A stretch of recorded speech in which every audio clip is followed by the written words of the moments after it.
Muy buenos días con todos. Señor Gonzalo Aguirre, presidente de IPAE, señora Elena Conterno, presidenta de CADE Ejecutivos 2015, miembros del panel, autoridades presentes, distinguida concurrencia. Quisiera empezar saludando a cada uno de los expositores y muy especialmente a los candidatos presidenciales que hoy también participan en esta conferencia. Han pasado 5 años desde la última CADE electoral en el Cusco. Y mirando hacia atrás, puedo decir que estos años se han ido con muchas penas y lamentablemente sin nada de gloria. En ese entonces, en el año 2010, cuando estábamos en el Urubamba, recuerdo que hablé de 2 Perús, uno que se desarrollaba y crecía y otro detenido en el tiempo. Durante todos estos años he seguido viajando y he podido ver y sentir el olvido de este y otros gobiernos, lo que han producido que ese Perú postergado levante su voz con justa indignación. Hoy todo sigue igual. Nos ha gobernado el status quo.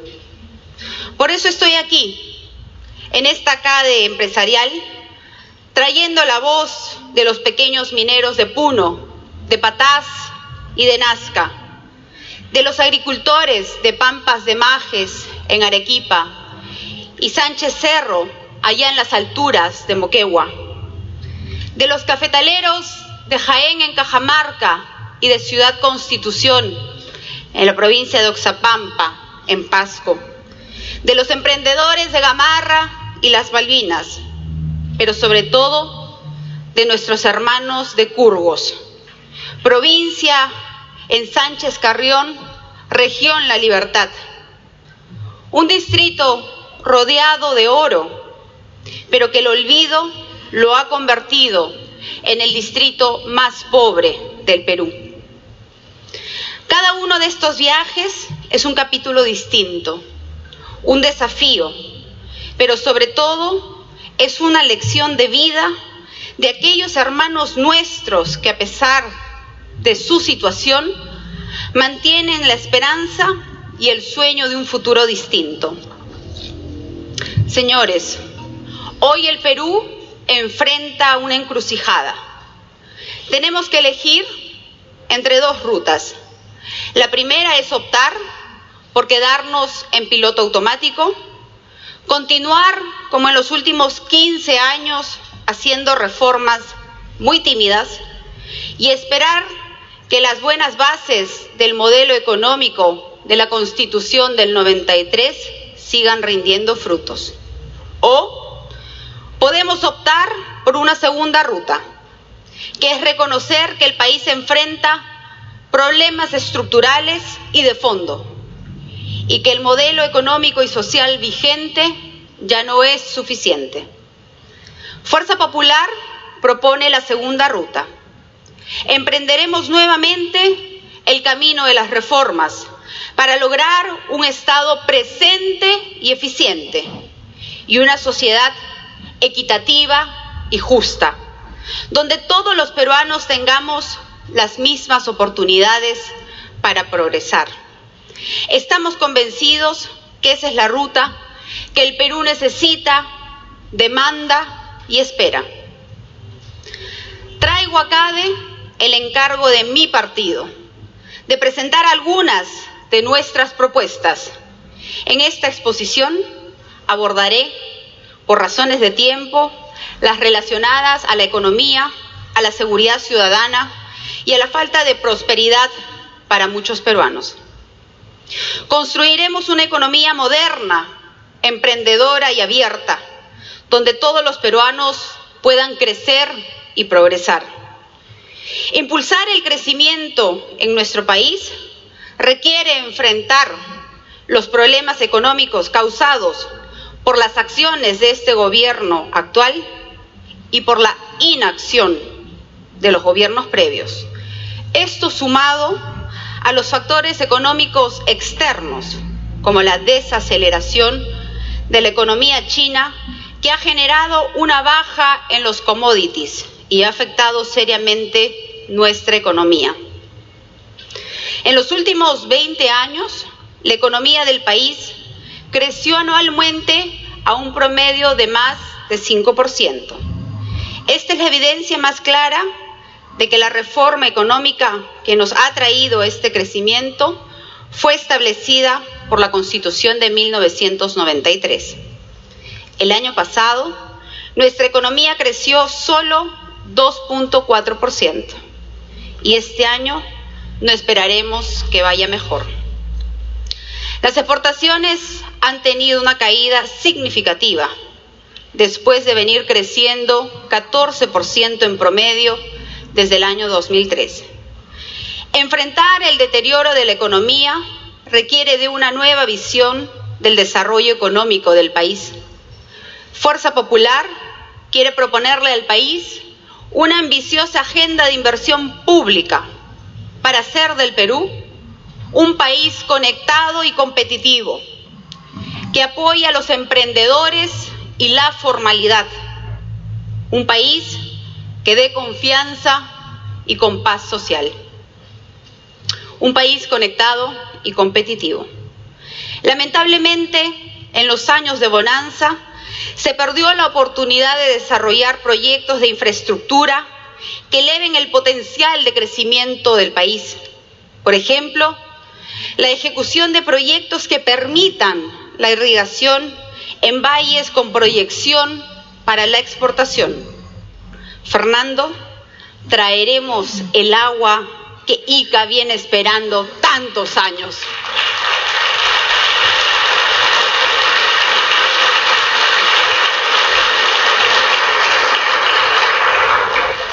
Asimismo, trabajaremos para la construcción de carreteras, vías de acceso para los lugares con atractivos arqueológicos y turísticos.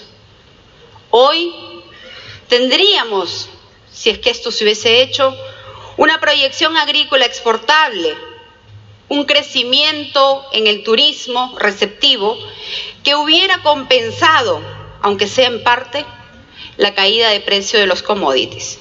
Además, nuestros costos logísticos siguen siendo los más altos de la región, mientras que en el mundo es aproximadamente de 9%, en el Perú llega a un 20%. ¿Y eso por qué?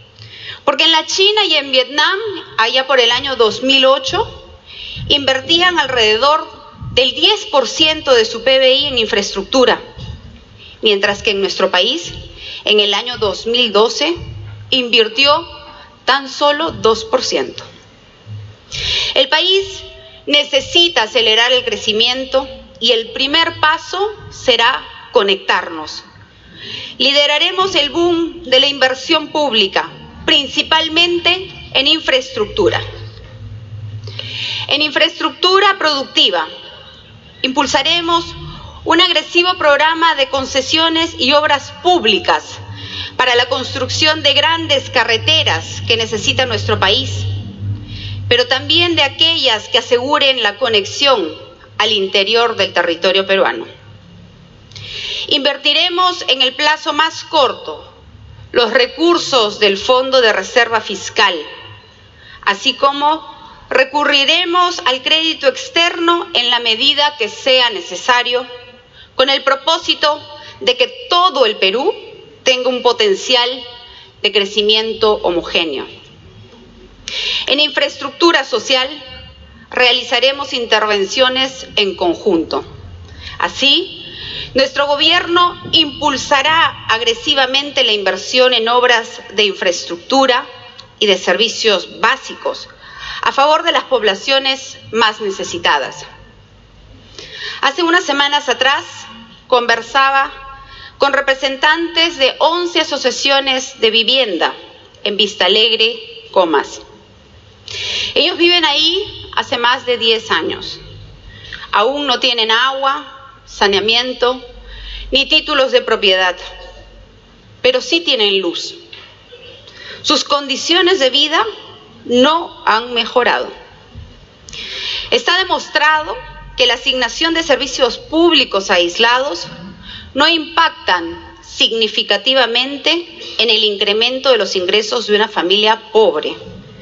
Por eso, ejecutaremos un paquete integral de servicios que incluirá titulación, agua y saneamiento, electricidad, pistas, veredas, muros de contención y vías de acceso según las necesidades. El agua para el consumo humano será una prioridad. Este paquete integral de servicios llegará a la zona periférica urbana, pero sobre todo a las zonas rurales. Curgos nos está esperando. Por otra parte, hay obras de infraestructura que combinan lo social y lo productivo, que es el caso de las nuevas ciudades que hay que construir en aquellos lugares donde ya se están generando centros de producción. Todo lo dicho nos lleva a la necesidad de planificar el crecimiento y el desarrollo del país. Tenemos un Ministerio de Economía y Finanzas que no conoce la realidad, que no escucha a los gobernadores ni alcaldes. En un gobierno de fuerza popular, el ministro de Economía tendrá que ensuciarse los zapatos y quitarse la corbata. Conocer la pobreza en el campo no basta con haberla estudiado en los libros.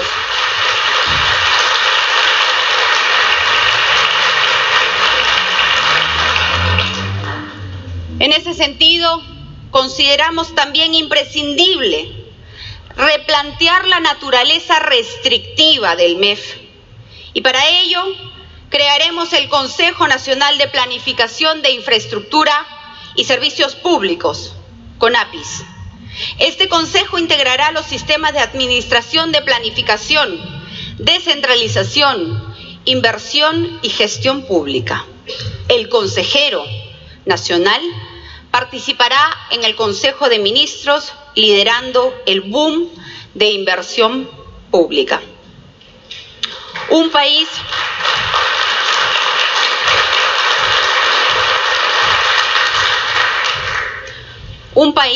formal.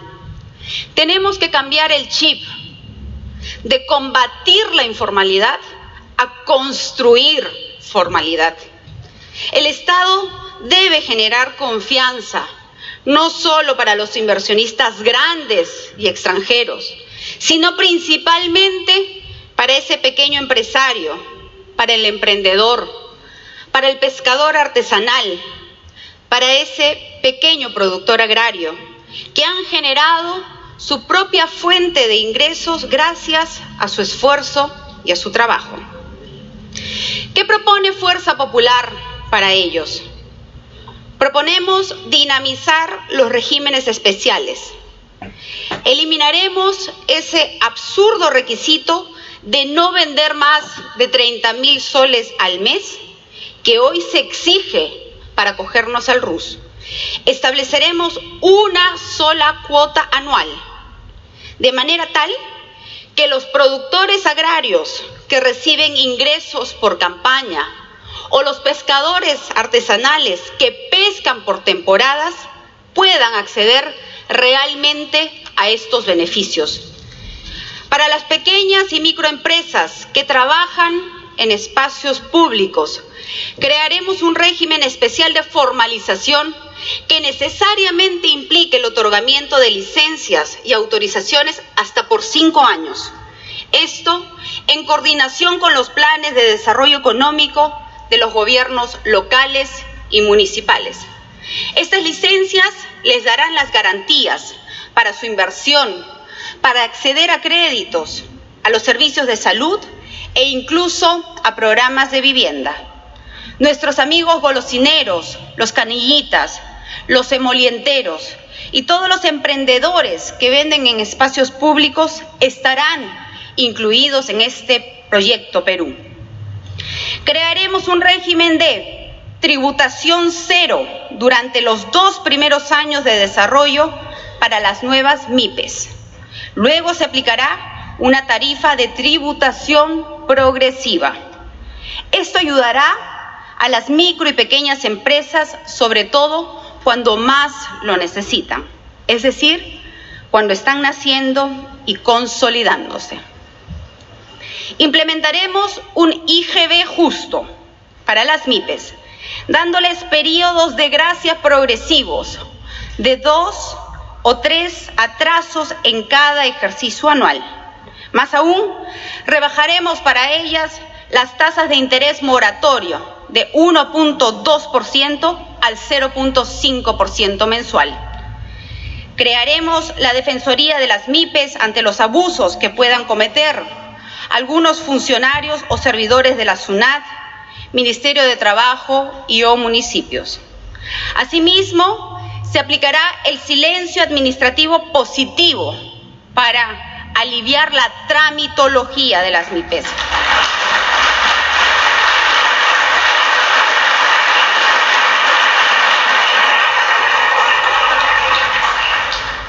Un gobierno de fuerza popular fomentará las oportunidades para los jóvenes y para ello crearemos el sistema ProJoven de inclusión laboral con descuentos tributarios acotados para el empleador que además los capacite.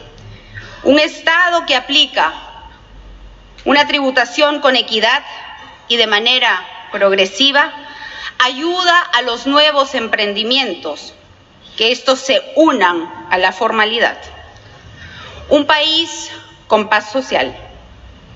Ante los escenarios de conflictividad, los últimos gobiernos se han caracterizado por la ausencia de estrategias definidas y sostenibles, que pusieron en riesgo a las instituciones y a la gobernabilidad. Más aún, los conflictos sociales han sido capaces de detener el inicio de importantes proyectos mineros de nuestro país, lo que demuestra el descontento de las comunidades respecto de la manera en que los recursos naturales son explotados y cómo distribuidas sus rentas. El caso de la minería en Cajamarca es emblemático. Cajamarca es una región minera por excelencia y a pesar de los importantes ingresos por concepto del impuesto de la minería, paradójicamente, más del 70% rechaza esta actividad. Será porque en el año 2014 Cajamarca fue calificada como la región más pobre y la segunda en nivel de desnutrición crónica. Las autoridades se resisten a atender y a entender esta gran contradicción. Fuerza Popular propone la creación de un sistema nacional de prevención y gestión de conflictos sociales. El objetivo central será contribuir a la gobernabilidad democrática, identificando los problemas con la finalidad de llevar una mejora real a las condiciones de vida de la población.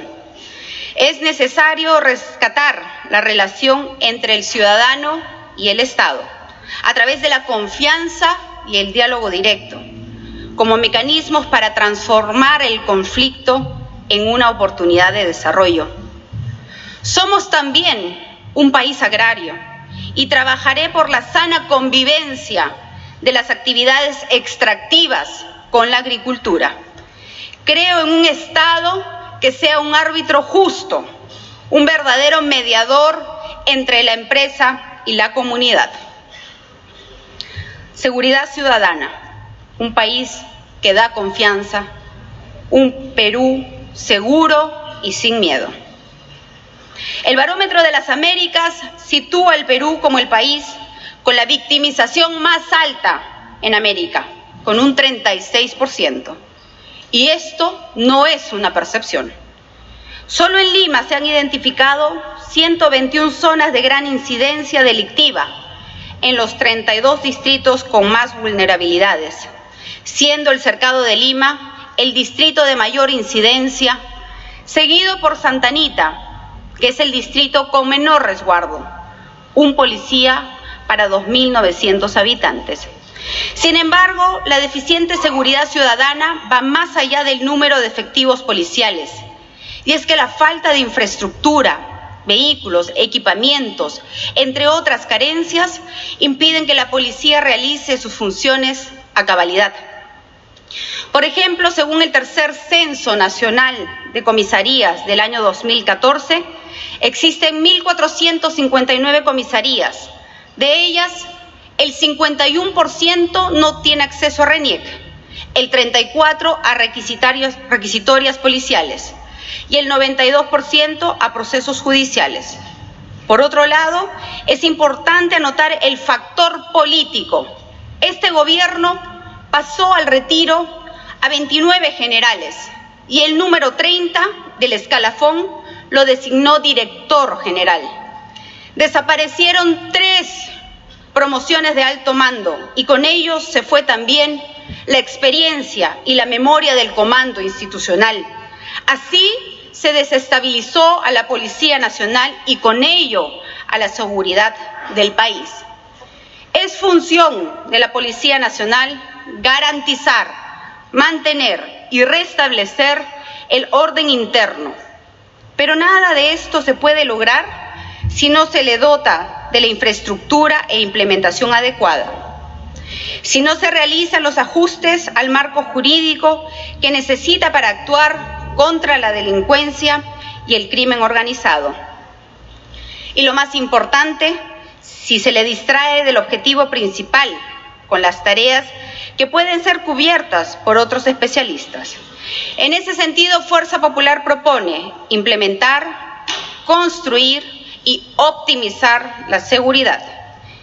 Crearemos un sistema de gestión de información que nos permita integrar las denuncias policiales a efectos de enlazar el expediente digital policial judicial e interconectar todas las comisarías a nivel nacional para no dilatar el inicio de las investigaciones y las sanciones.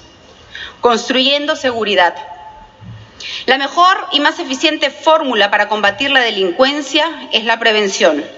Se le asignará al trabajo preventivo social a 2/3 del personal de la policía con la finalidad que se aboquen a la tarea de evitar la comisión del delito. Modificaremos el marco regulatorio para que nuestra Policía Nacional, en forma inmediata, inicie las investigaciones de los delitos en caso de que no exista flagrancia o pasadas las 24 horas de esta. Paralelamente, la policía estará obligada a dar cuenta de inmediato a la Fiscalía. Esto permitirá dinamizar los procesos y las sanciones correspondientes. En la actualidad, de acuerdo al nuevo Código Procesal Penal, esta investigación no es posible hasta que la Fiscalía lo autorice, lo que origina demoras que los delincuentes usan en su beneficio. Respecto a la infraestructura y a los servicios complementarios, construiremos comisarías y penales dentro del boom de infraestructura pública para cubrir este gran déficit, optimizando los recursos. Si queremos retomar el control de las calles, necesitamos mayor presencia de efectivos policiales patrullando las calles. A la policía, a través de estos años, se le ha venido asignando funciones que en algunos casos no son de su competencia y en otros por misión deducida, como el tránsito, servicios públicos, establecimientos penales. Convocaremos a las municipalidades para la dirección de tránsito. La policía, en convenio con las municipalidades, podrá capacitar en un plazo de 6 meses a los serenos de tránsito, formalizando e incrementando así lo que algunos distritos ya vienen realizando. Convocaremos a las Fuerzas Armadas para el resguardo de los servicios públicos e infraestructura gubernamental. Por ejemplo, el puerto del Callao vive un grave momento de inseguridad, por lo que se le asignará a la Marina de Guerra del Perú su custodia. Repotenciaremos el INPE a fin que asuman el control y la administración de todos los penales, mientras que el ejército peruano será el encargado de la custodia de la parte externa de los establecimientos penitenciarios. Estas medidas liberarán a más de 10.000 policías que saldrán a patrullar las calles. Sabemos que no es suficiente, pero es un avance. El déficit de personal policial debe ser cubierto con tecnología que permita el monitoreo de la ciudad a través de un sistema que integre todas las fuerzas del Estado para lograr respuestas inmediatas frente a la comisión de un delito. Mientras que la policía crece geométricamente, el personal de efectivos de la PNP aumenta aritméticamente. Pero no todo debe ser presencia física. Hoy el monitoreo con tecnología nos da una salida. Trabajaremos con la mano de la población organizada, para lo cual convocaremos a las juntas vecinales. Vamos a vencer a la delincuencia, vamos a recuperar las calles, vamos a acabar con el terror. Sabemos cómo hacerlo.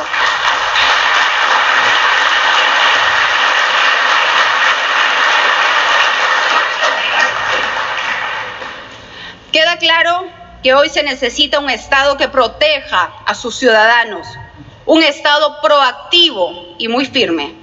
Fuerza Popular ofrece al Perú un gobierno donde el principio de autoridad irá de la mano con la decisión política para invertir, para crecer, para atender las demandas ciudadanas, para encontrar lo justo, para anticiparnos a los delitos y para ser severos al momento de encontrar a los responsables.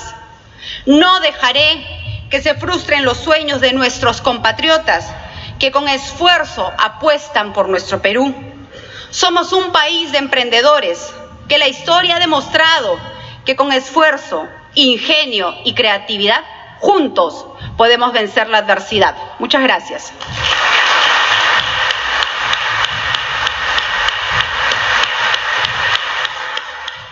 Bueno, señora Fujimori, ha sido muy interesante su exposición. Usted ha tocado muchos puntos fundamentales y ha hablado de un tema que creo que ha sonado bastante bien, el boom en infraestructura. Incluso usted ha dado cuenta de que se van a utilizar recursos de la Reserva Fiscal para poder sustentar este emprendimiento en la inversión. Eso implica mucho recurso público puesto a trabajar y para eso se necesita velar por cada sol que se coloque en estas obras, ¿no es cierto? Hay una preocupación por la corrupción en general en el Perú. Y en su caso le pido que no miremos hacia el pasado, sino que miremos hacia el futuro. Usted ha señalado en este famoso discurso de Harvard, que todos escuchamos con atención, que para garantizar un gobierno libre de corrupción se va a esforzar en convocar, y la cito textualmente, gente decente, gente de primera y gente intachable. Esa es una promesa que todos quisiéramos que se cumpla a cabalidad, porque es la garantía de un Estado limpio. Le hago una pregunta incómoda, pero sobre la que creo que tiene que haber un pronunciamiento. El actual secretario general de su partido Fuerza Popular, el señor Joaquín Ramírez, aquí presente que nos acompaña, tiene abierta una investigación en Fiscalía por lavado de activos. Esto además a pedido de la señora Julia Príncipe, persona que usted ha apoyado su labor seria y responsable. ¿Cómo hacemos para conjugar una propuesta como rodearse de gente intachable sin cuestionamientos con la presencia de Joaquín Ramírez encabezando su partido político? Y aprovecho para que nos ayude a precisar qué entiende usted por una persona, por un ciudadano intachable. Bueno, muy bien. Efectivamente, vamos a invertir muchísimo en infraestructura. Muchos de los recursos que lamentablemente no se han aprovechado en estos años no nos ha permitido mejorar la competitividad en nuestro país. Y lo que hemos visto en los últimos años con la corrupción de la mafia de Martín Belaúnde El Ocio nos deja mucha preocupación y seré muy firme en la lucha contra la corrupción. Soy consciente, y así lo he dicho en reiteradas oportunidades, que la corrupción atacó al gobierno de mi padre, como ha venido atacando a los siguientes gobiernos. Y por eso la combatiremos, la corrupción grande y la corrupción pequeña. Tenemos que ser y darle un ejemplo, sobre todo a las futuras generaciones, que se pueden hacer las cosas bien, que se deben hacer las cosas correctamente. Con referencia al señor Joaquín Ramírez, a mí lo que me llama la atención es que esta denuncia parte de un correo electrónico anónimo. Y esto nace meses después que él asume un cargo político dentro de nuestro partido. Él está enfrentando la investigación, está aclarando cada una de las dudas que puedan haber al respecto, y yo esperaré, con la prudencia que se necesita, manteniendo el principio de inocencia en las personas, y si no, esto no fuera así, también seré muy firme al momento de tomar una decisión. Cada una de las denuncias que ha habido con referencia a algunos miembros de mi grupo político, ustedes han visto cuál ha sido el actuar del partido. Se le separa a esa persona mientras dure las investigaciones. Y si es que la investigación no concluye en nada, las personas regresan. Pero nunca hemos blindado a nadie. Siempre hemos permitido que las investigaciones lleguen hasta el final. Muy bien. ¿Una repregunta le puedo hacer? Gracias. Gonzalo. Solo para precisar, me parece que la respuesta es bastante clara. ¿Perdón? ¿Por hacer una repregunta? Sí. Solo para precisar, creo que la respuesta es bastante clara. La investigación ha pasado de Procuraduría a Fiscalía. No es suficiente razón entonces para separarlo aún. Usted todavía espera más datos sobre una presunta implicación o no en el caso del señor Ramírez. De la investigación preliminar, ahora ha pasado a una investigación. Vamos a esperar la investigación del caso. Okay, gracias, señora Keiko. Muchas gracias. Señora Fujimori, ayer, y con una velocidad inusitada, se han cambiado reglas de juego de un mercado. Han sido 60 votos, más o menos, de 130 congresistas. Se ha exonerado de segunda votación. Y desde el punto de vista de la estabilidad de las reglas de juego para el sector privado, eso es una velocidad preocupante porque puede extenderse a otros mercados. Usted menciona que quiere romper el statu quo. ¿No es momento de pensar en un Congreso bicameral o una Cámara de Senadores como un mecanismo para mejorar los contrapesos y reducir la volatilidad de las decisiones políticas? Y quiero añadir un segundo punto también. En este CADE se ha mencionado que una aspiración del Perú es adscribirse al Club de los Países Desarrollados de la OCDE. Y uno de los temas que es importante o tal vez distinto en relación a la economía peruana en la OCDE es un esquema de regulación de control previo de fusiones empresariales, que el Perú no lo tiene. ¿Usted suscribiría esa decisión?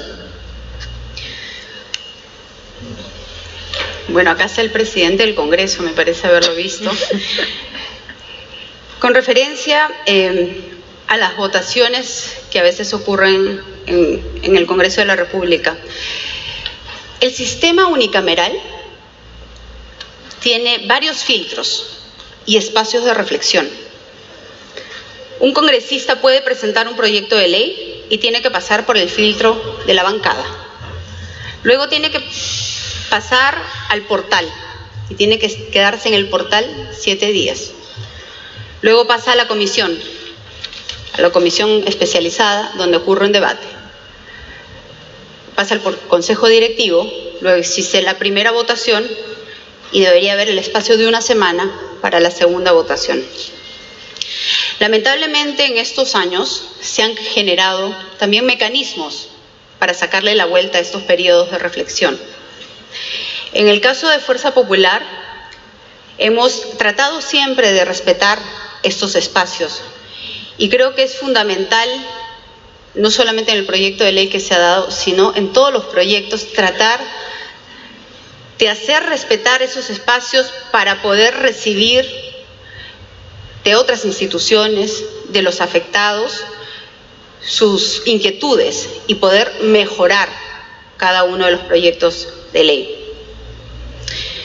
Con referencia al tema de las AFPs, con referencia al tema de fondo, creo que es importante resaltar y hacer recordar que cuando este gobierno inició una pequeña reforma, Fuerza Popular presentó una acción de inconstitucionalidad porque creíamos que la propuesta de este gobierno iba en contra de las libertades de los contribuyentes, el poder elegir en qué AFP uno quiere estar.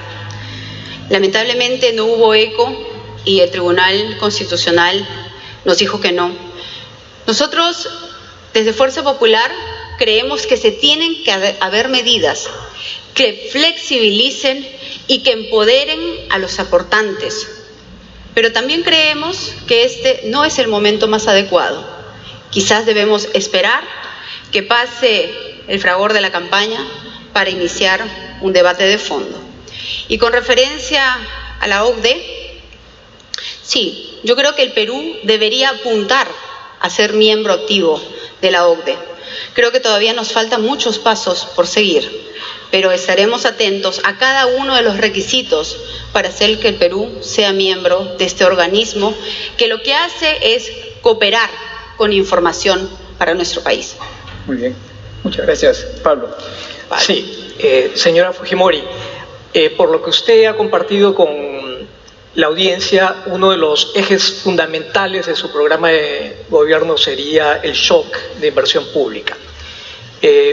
Quisiera preguntarle, o pedirle, mejor dicho, que fuera un poco más específica respecto de cómo haría esto, habida cuenta de las enormes dificultades y limitaciones que el Estado ha venido arrastrando a lo largo de los últimos años para cumplir con sus cronogramas de inversión. El nivel de ejecución de los presupuestos, no solamente a nivel de gobiernos locales, gobiernos regionales, sino del propio gobierno central, es bajo, ¿no? En este momento la inversión pública le está restando puntos de crecimiento al PBI y usted está apostando por un shock de inversión pública. Tampoco ha hecho alusión en su presentación al rol que podría tener la inversión privada en la movilización de ese esfuerzo. ¿Es que usted descarta de plano la posibilidad de impulsar más APPs, la posibilidad de participación privada en la gestión de este programa de inversión? Y solo para poner un ejemplo, en la actualidad tenemos un déficit de infraestructura escolar de 60.000 millones de soles. El Ministerio de Educación en su mejor momento apenas puede gastar 2.000 millones de soles al año. Entonces, ¿podría entrar en el detalle de cómo implementaría este shock de inversión pública? Muy bien.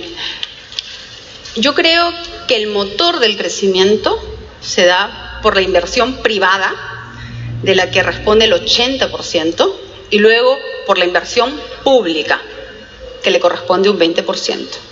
Soy consciente que se tienen que dar las dos cosas: generar el marco de confianza para que los inversionistas apuesten por nuestro país. Pero desde el gobierno quiero dar esa señal clara de que Fuerza Popular y un gobierno futuro nuestro invertirá de manera activa en infraestructura. Hemos hablado de concesiones y de obras públicas. Concesiones es un sinónimo también de APPs. Ustedes, los inversionistas, serán un aliado para poder implementar todas estas obras del boom de infraestructura que queremos realizar. Pero como lo dije hace un momento, tenemos que cambiar la actitud del MEF. El MEF siempre actuó de manera restrictiva porque, claro, hace 20 años teníamos pocos recursos, pero hoy nos sobran los presupuestos y lo que tenemos que hacer es agilizar y hacer que estos recursos se conviertan en obras de verdad y no en obras inconclusas, como hemos visto sobre todo estos años. Para eso también es importante hablar de la descentralización. Yo creo que el proceso de descentralización es bueno per se. Su espíritu lo que busca es llevar los servicios del Estado al ciudadano. Sin embargo, somos conscientes también que este sistema tiene que ser perfectible. Han habido muchas trabas y también mucha corrupción. Para eso, creo que es importante pensar en cómo agilizar justamente el trabajo con las regiones y el trabajo con las alcaldías. Yo he tenido oportunidad no solamente de conversar con los 3 gobernadores de Fuerza Popular y sus más de 150 alcaldes, sino también he podido conversar con alcaldes de otros grupos políticos, de movimientos regionales. Y lo que muchos de ellos plantean es que tienen que ir al MEF, tienen que tocar las puertas, mendigar prácticamente, pedir que les transfieran sus presupuestos, y en la gran mayoría de las veces esto no ocurre. Luego regresan a sus pueblos y los acusan de ser alcaldes viajeros, porque tienen que ir constantemente a tocar puertas. ¿Qué es lo que plantea Fuerza Popular? Hacer un SNIP regional, para que las autoridades locales no tengan que viajar a la capital, sino desde sus regiones, con funcionarios empoderados, podamos hacer la transferencia de los recursos. Muchas gracias. Patricia. Sí. Señora Fujimori, como usted probablemente soy de esas mujeres que en su casa se rompe la cabeza tratando de hacer su presupuesto familiar. Yo le he escuchado nombrar varias ofertas interesantes: el boom de la infraestructura, construcción de penales, eliminación de impuestos para las MIPES, interconexión total para la policía y las comisarías. Y claro, uno empieza a pensar, ¿y eso cuánto va a costar? ¿Han monetarizado este shock en inversión pública? ¿Tienen un cálculo de cuánto costará en millones de dólares, en millones de soles, en puntos del PBI? Y la pregunta es, con este crecimiento que tenemos actualmente, que no tiene pinta de mejorar por varias razones en el corto plazo, ¿qué medidas se tendrían que tomar para que ese gasto, que no suena poco, se pueda ejercer desde el Estado? Tenemos en estos momentos 10.000 millones de dólares en el Fondo de Estabilización Fiscal. Lo trataremos de utilizar de la manera más rápida, pero sobre todo de la manera más eficiente también. Si es que además necesitáramos un presupuesto adicional, porque la brecha en infraestructura efectivamente es muy grande, nuestra economía es una economía saneada. Tenemos una de las deudas más pequeñas en el mundo, entonces podemos también tener la posibilidad de emitir deuda. Los costos todavía no los tengo a la cabeza, pero créanme que yo no soy de las personas o de los otros candidatos que hemos visto pasar cada 5 años, que ofrecen cosas y que luego no cumplen, ¿no? Creo que nos hemos curado del gas a 12 soles, de un hospital por provincia, o en Cajamarca cuando decían agua sí, oro no. Cada una de estas propuestas técnicas ha sido elaborado por un gran equipo que viene trabajando conmigo ya varios meses, y tengan la plena seguridad que ejecutaremos esto de la manera más rápida y eficiente para darles impulso al crecimiento que la economía peruana está esperando. Muchas gracias. Gonzalo. Señora Fujimori, si usted es elegida presidente, va a recibir una economía con un déficit fiscal del orden de 2 puntos del PBI, una presión tributaria que debe estar llegando, ojalá este año, a 14 puntos del producto y probablemente cayendo. Y en términos de las condiciones fiscales que va a enfrentar, el próximo año no va a ser necesariamente el mejor. El nivel de inversión pública, que hoy es razonablemente alto, estamos hablando de 6 puntos del PBI. La combinación de las medidas tributarias que ha anunciado y el incremento de gasto que está planteando en infraestructura, y yo creo en infraestructura, está apuntando a que en términos fiscales probablemente tengamos una secuencia de déficit probablemente mayores. ¿Cómo lo va a financiar? ¿Va a subir tasas? ¿Va a poner nuevos impuestos? Eso, además, ¿qué efecto va a tener sobre el nivel de riesgo país y tasas de interés? Ayer se mencionaba, por ejemplo, que el deterioro de institucionalidad, corrupción e inseguridad nos va a pasar a la factura, elevándonos per se el nivel de riesgo país, y ya las tasas de interés internacionales en los próximos años van a subir. Por lo tanto, el valor de lo que podamos generar los próximos 10 años va a ser afectado por esta elevación de tasas de interés.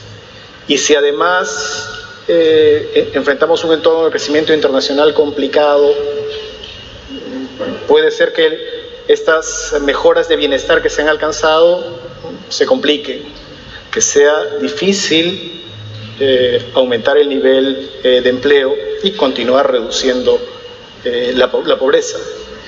La pregunta es, ¿cómo cuadra? Gracias, Humberto.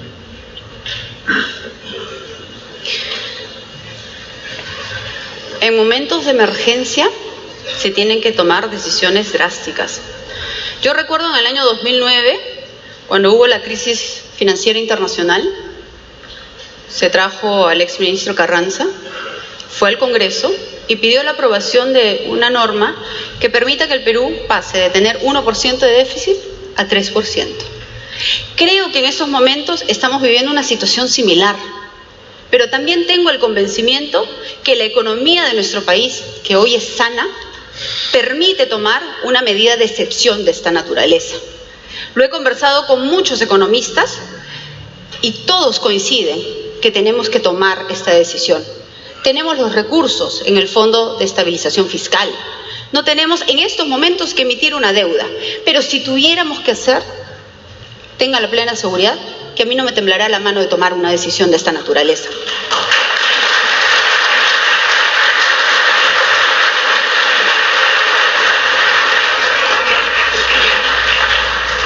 ¿En qué invertiremos? Invertiremos, como lo dije hace un momento, en conectarnos. Invertiremos en ampliar la frontera agrícola. Cada hectárea adicional permite generar 2 puestos de trabajo. Tenemos que invertir en acuicultura, que le dé a los pescadores artesanales sostenibilidad. Tenemos que invertir en esa infraestructura potenciando los restos arqueológicos y turísticos.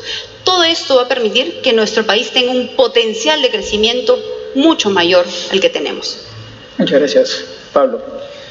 Sí, en su discurso usted ha sido bastante apasionada respecto de transmitirnos el mensaje de que está dispuesta a emprender estas reformas importantes que tenemos por delante. Y quiero preguntarle qué tan ambiciosa es en ese cometido, qué tantos huevos está dispuesta a romper, porque a lo largo de los últimos 3 días nos hemos referido en estas discusiones reiteradamente a uno de los principales problemas que tiene el país, que es la rigidez del régimen laboral.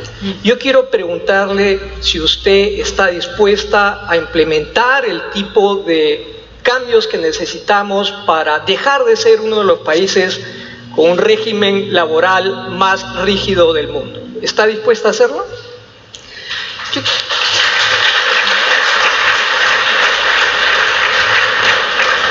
Yo creo que hay que entender que lo que necesita nuestro país es formalizar la economía.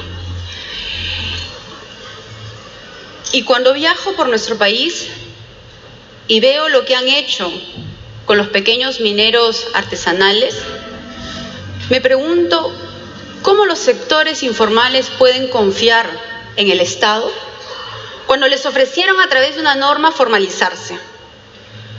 Y es importante recordarlo, porque en estos momentos hay movilizaciones en nuestro país.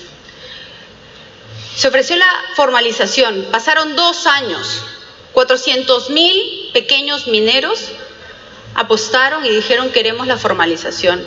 Y en esos 2 años, ¿saben cuántos mineros lograron esa formalización? 10. 399.990 pequeños mineros hoy son considerados ilegales. Y lo que es peor, a ellos los persiguen y les dinamitan su pequeño negocio. Cuando tranquilamente, por último, si quisieran, le podrían confiscar sus maquinarias y entregarla a una comunidad para que se utilice de otra manera. ¿Qué señal le estamos dando al sector informal si actuamos así? Ellos, 400.000 personas, han querido la formalización. ¿Qué significa esto? Que quieren contribuir con el Estado. ¿Y qué es lo que han sentido? Que les hemos puesto una trampa. Yo creo que ellos están esperando por parte del Estado que se les resuelva sus problemas, que haya una titulación real. Pero también es importante ver cómo en algunos sectores se le ha dado una solución paliativa. Hace 3 semanas estuve en la provincia de Patás, en las alturas de La Libertad, y ahí hay 3 grandes empresas mineras. ¿Qué es lo que ellos han hecho? Han conversado con los mineros artesanales, que se han agrupado en grandes asociaciones. Más de 4.500 mineros están agrupados. Y lo que les han dicho es, les preguntaron, ¿cuánto le pagan a ustedes, mineros informales, por su productividad en Nazca, donde lo venden? Y le dijeron tanto. Muy bien, las empresas mineras formales han dicho, nosotros les compramos directamente a ustedes, a ese mismo precio, sin que lo tengan que trasladar y se ahorran el costo logístico. Y hoy hay una convivencia y hay una salida real para estos pequeños mineros informales que están esperando, no de parte de las empresas privadas, sino de parte del Estado, una solución real. Por eso, las propuestas que he traído sobre todo va al sector de las MIPES, la micro y pequeña empresa, que significan el 90% de las empresas, de las personas jurídicas son MIPES. Ellos contratan al 70% de la población económicamente activa y significa un 50% del Producto Bruto Interno. A ellos tenemos que darle una salida y por eso todas estas medidas que va a permitir la formalización de nuestra economía. Muy bien. Sí.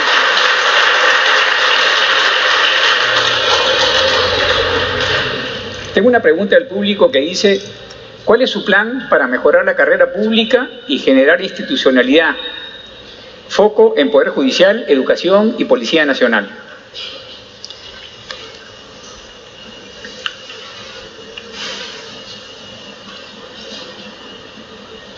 Bueno, es una pregunta bastante amplia.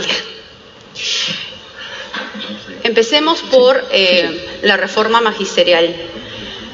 En Fuerza Popular creemos que tiene que haber meritocracia, pero creemos también que nuestros maestros, quienes realizan una labor silenciosa para educar a nuestros hijos, merecen capacitación y merecen pues también mejores sueldos.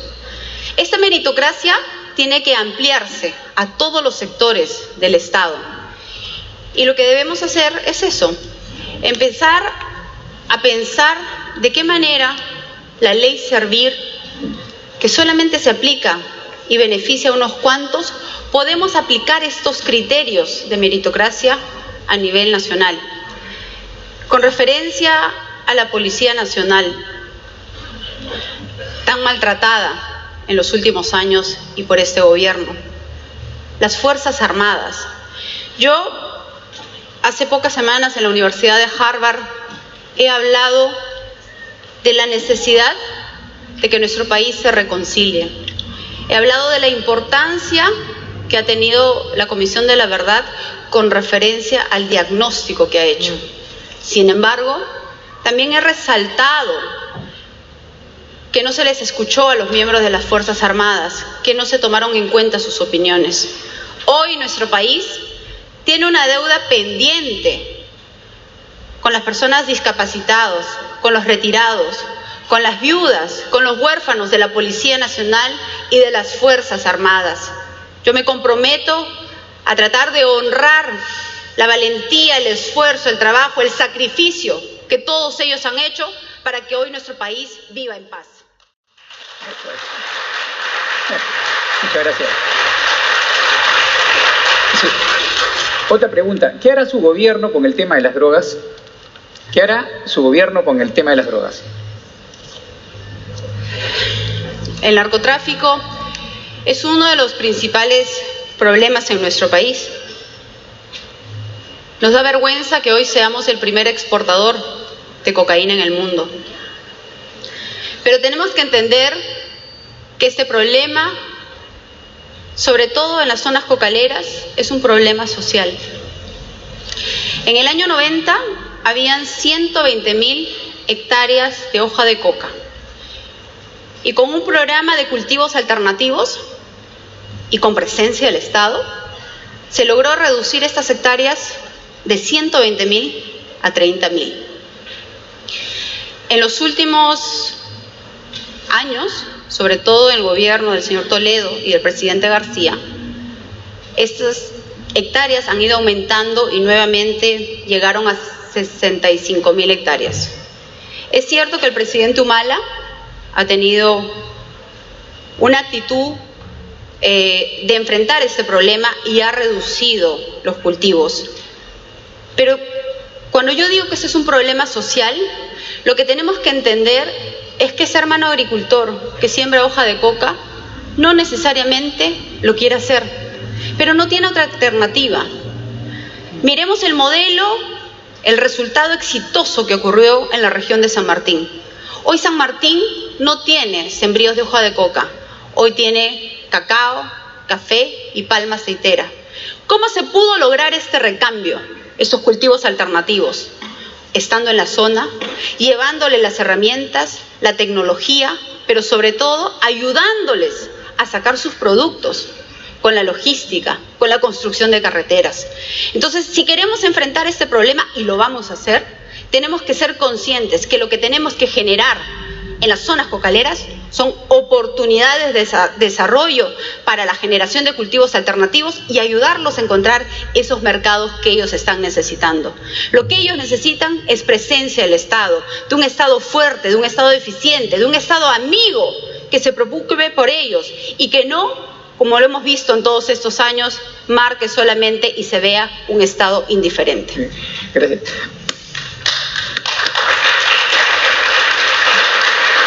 Quisiera ver si tenemos oportunidad de hacer una tercera rueda de preguntas lo más concretas posibles, por favor. Sí. Patricia. Señora Fujimori, usted habló de principio de autoridad y decisión política para llevar a cabo todo lo que se ha propuesto. Le hago la siguiente pregunta porque usted se ha manifestado a favor de la unión civil y del voto preferencial. Son dos temas que son sumamente complicados y han sido peleagudos, por decirlo así. Sin embargo, usted dijo que en estos temas dejó libre a su bancada. La pregunta es, cuando se le venga difícil, si usted sale elegida presidenta, ¿también va a dejar que otros tomen las decisiones o va a asumir el liderazgo en temas incluso complicados? Muy bien. Con referencia a la unión civil y al aborto, son temas de conciencia y así lo tenemos que entender. Lo que se hizo en nuestro partido es dar libertad a los congresistas para que ellos opinen y finalmente voten de acuerdo a sus principios y a su conciencia. ¿Cuál es mi posición personal? Yo estoy a favor de la unión patrimonial y soy una defensora de la vida. Los temas de conciencia se van a seguir manteniendo así, de esa manera, con libertad hacia los miembros de nuestro partido. Con referencia al voto preferencial, yo considero que este debe ser eliminado en el futuro, porque esto permitirá que los partidos políticos sean más fuertes y haya una mayor institucionalidad en cada uno de ellos. Pero también soy consciente que efectivamente en este punto específicamente todavía no se ha logrado consenso en el Partido Fuerza Popular ni tampoco en los demás partidos políticos. Pero sí quisiera precisar, la bancada de Fuerza Popular se reúne todos los martes, de 7 a 11 de la noche. Nosotros debatimos todos los temas, lo ponemos todo a votación. Y somos la bancada más disciplinada, que cuando toma una posición se respeta la decisión de la mayoría. Hemos visto con preocupación cómo la bancada de este gobierno, que inició con 47 congresistas, hoy tienen solo 26. En nuestro grupo político, las pérdidas que hemos tenido ha sido porque nosotros decidimos separarlos, no porque se fueron. Eso se llama disciplina. Y ese actuar es el que ustedes verán en un futuro gobierno de Fuerza Popular.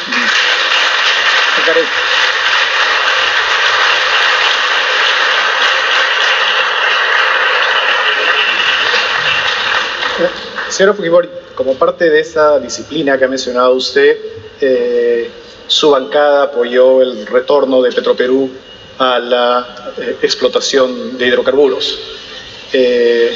Existen todavía algunas empresas estatales.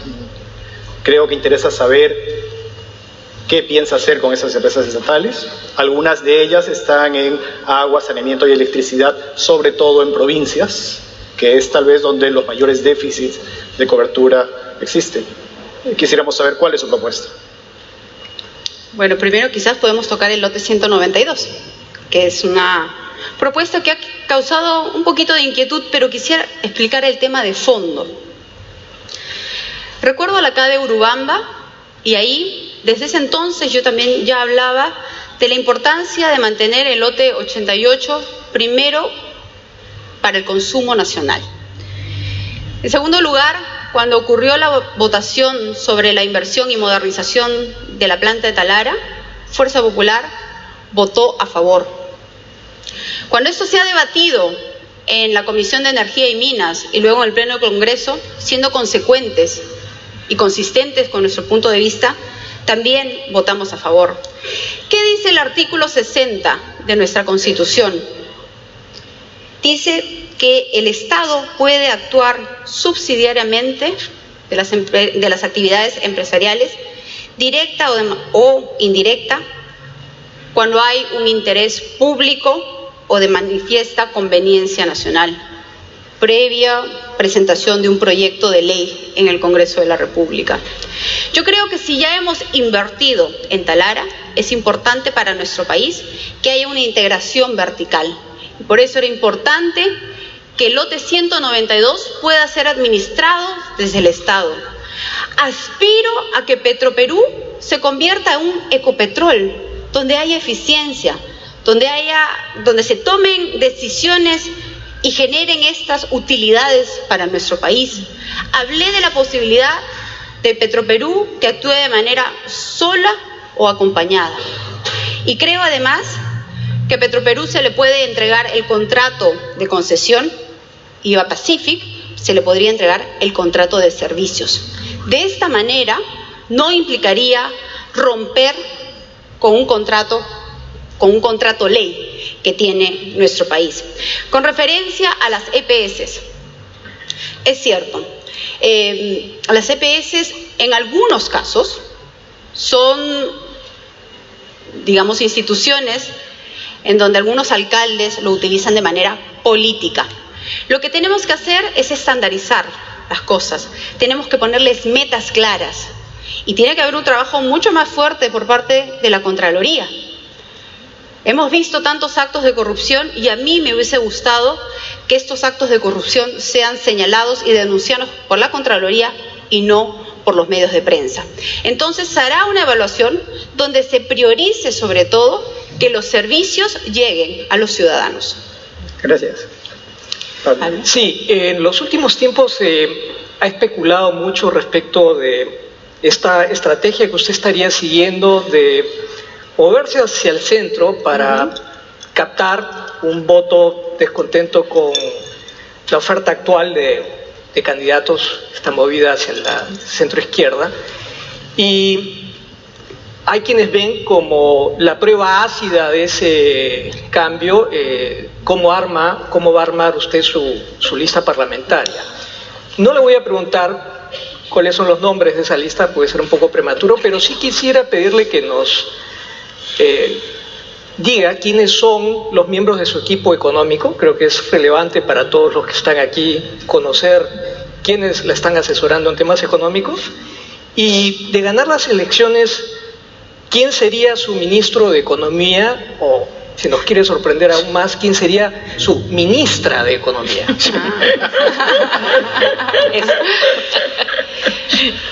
Bueno,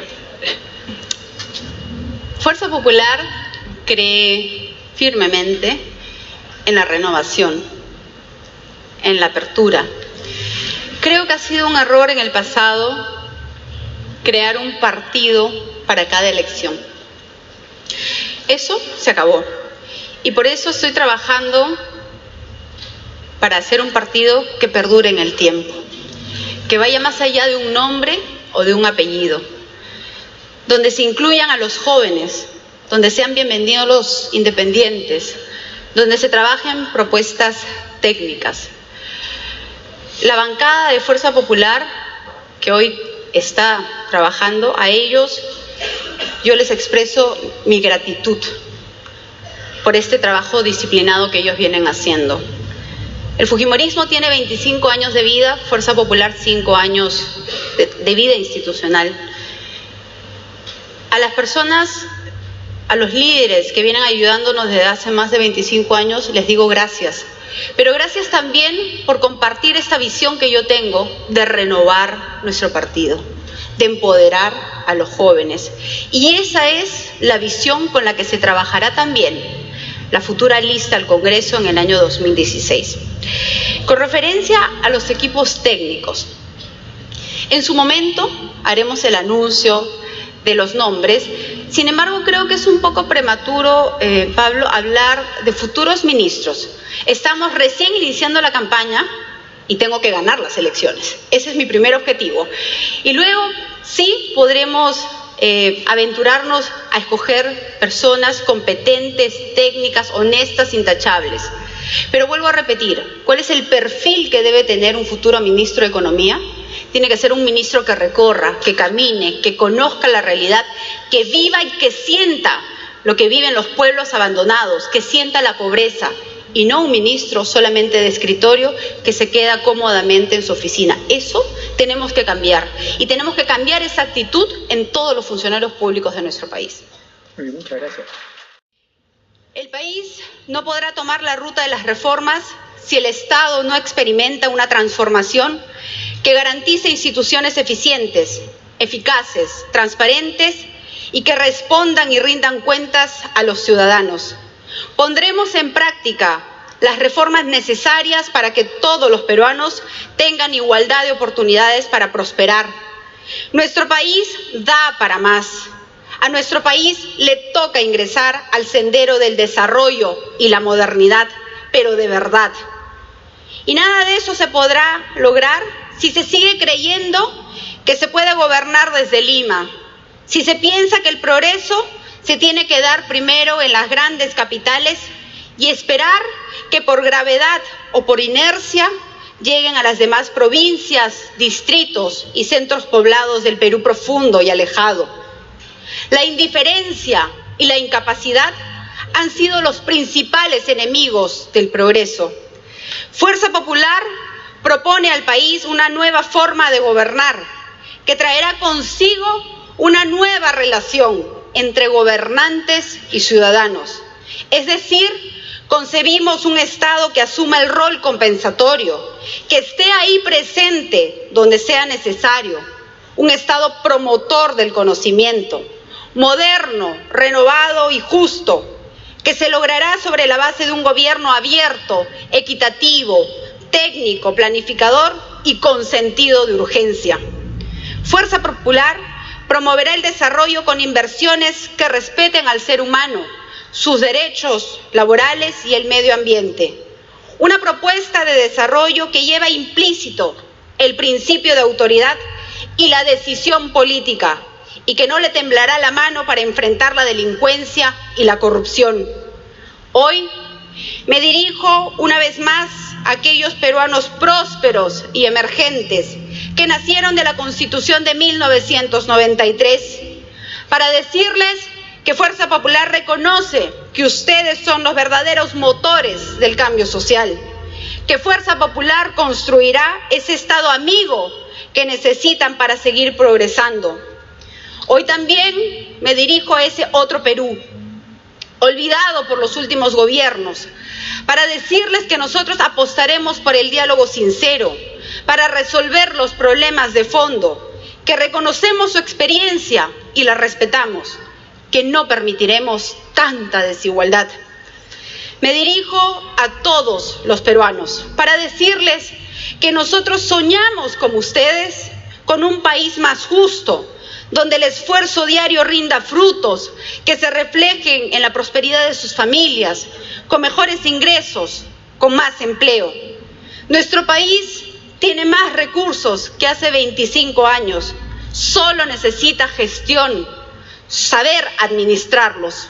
Soy administradora de profesión, cuento con un equipo técnico de peruanos comprometidos con su tierra, con nuestra tierra. Vivimos en un país con gran potencial.